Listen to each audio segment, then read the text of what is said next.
Hey guys, how you going? Hope you're all doing very well. This afternoon I'm going to be doing a review of a horror film from the United States of America, English language, released in the year 2012, directed by Brad Parker.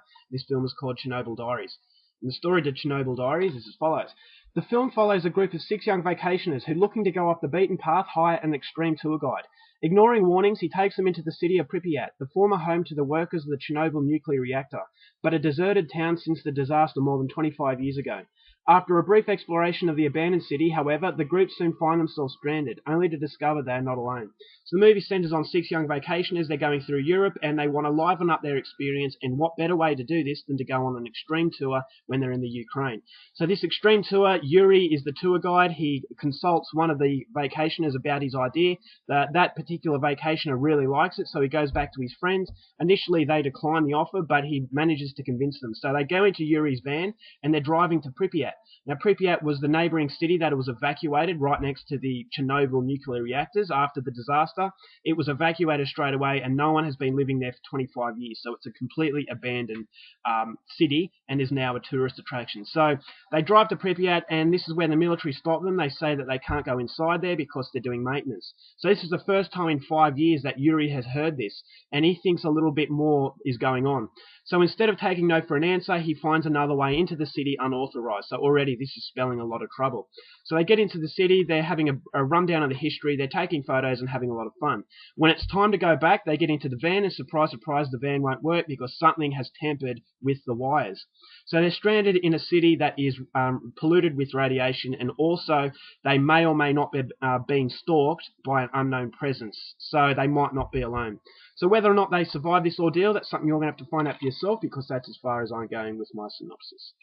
Now, my thoughts on the film. A lot of people have criticised this movie, and I can see the criticisms, but I actually feel that this film has been a little bit unfairly judged. Now, yes, it is not the most original film. It's been done before. It's in a cool setting, but the overall formula to the film has been done before. Therefore, it has a level of predictability that really does ruin the film in some way, but fortunately, it doesn't prevent it from being a really enjoyable experience, because I found myself quite enjoying it.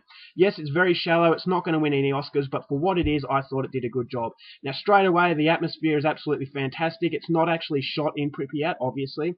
For safety reasons, they shot it in Serbia, but it has a very authentic feeling. You really feel that this city has been, wiped out, and that no one is living there. And it's just a very authentic and a very eerie feeling that, so much history behind this city, that, something is wrong straight from the get-go. And I thought atmospherically it was very well done. This is further intensified by the fact that the directors chose to do a specific style in their camera work.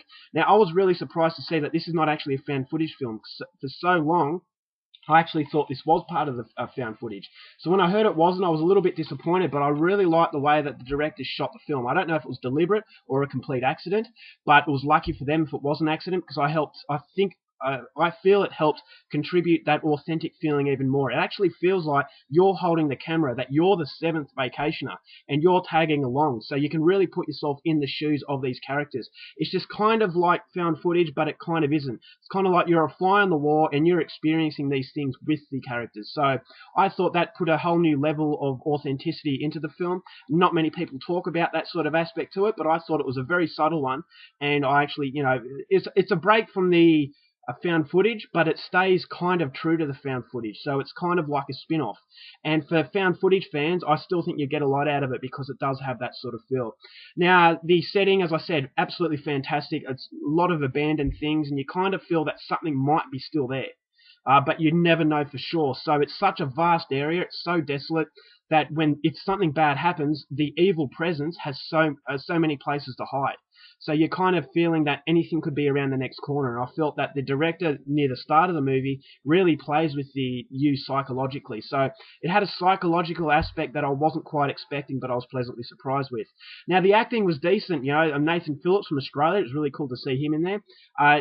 Vacationers, so there's a collection of nationalities, which I thought was a breath of fresh air, because typically it'd be Americans and they'll be stereotypical characters, but the stereotypes pretty much stay away from this one. They're all pretty much the same. They're not the most likable characters, but then again, they're very realistic. They're young, they're arrogant, ignorant. They don't know the world quite as well as they think they do, which is very real. And they're just having fun, and you can believe that they're having fun. And when the bad things start to happen, although you don't get a real connection with them, you still don't want to see bad things happen. So I thought that was really well done as well, and I don't share the popular belief that these characters were overly, unlikable. So yeah, the acting was good. And my biggest problem, it does have good jump scares. My biggest problem with the film is the fact that, yes, it's been done before. It's kind of like you've been here, you've done that. And I felt that with the material that the director had, he kind of missed an opportunity. He kind of had an air, he had the potential to expand on his ideas. But unfortunately, he plays it a little bit safe. Therefore, it just comes a cliched sort of horror film.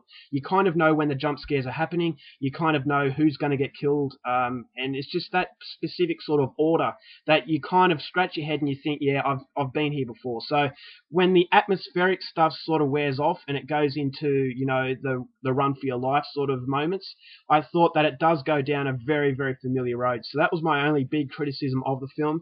But overall, I really enjoyed this one. And, a lot of people say it's absolutely pathetic, one of the worst movies of the year.